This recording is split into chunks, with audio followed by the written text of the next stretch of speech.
We're back at you again. Remington Woods here, alongside Mr. Greg Freeman, the President and CEO of TrustWealth. I have one thing I really want to talk to you about today, and that's kind of our bread and butter, the 3-bucket plan. Can you can you pull that up for us? I just kind of want you to run through that with the listeners and viewers here, and kind of how we break that down and create a plan around it per se. Yeah, I think first, we believe we need to make financial planning and saving easy, right? I always feel like if we feel like we're talking over your head and it's too complicated, it's hard to get started, and that's the last thing we want to do.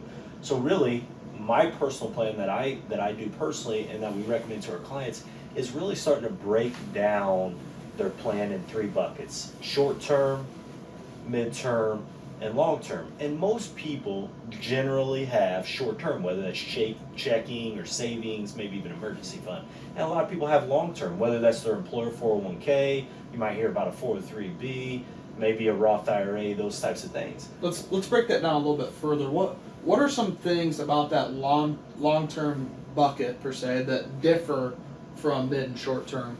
So the long-term's great. It's easy to do through your employer. The downsides are, and maybe upsides, is you can't touch it until you're 59 and a half, or you're going to get penalized.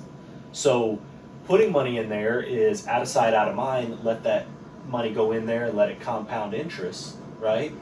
And this short term, it's great to have money liquid, and you always have access to it, emergency fund if something pops up. Downside is, unless your bank's different than mine, you're not earning any money on your money. It's not doing anything for you. Right.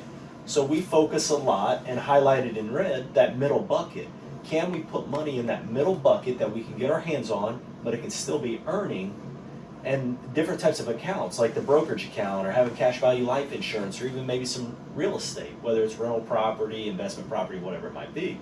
So when we talk to our clients about planning, and what I personally do is I try to fill these buckets up as much as I can, and really, no matter what happens in life, we have a plan, a bucket that we can tap into if we need to.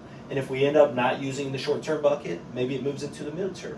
Maybe if we don't end up using the mid-term bucket of money, it just rolls into our long-term retirement savings. So again, having different buckets, having different vehicles, not only diversification amongst our investments, but our vehicles of investments, we feel like is essential to your overall financial plan.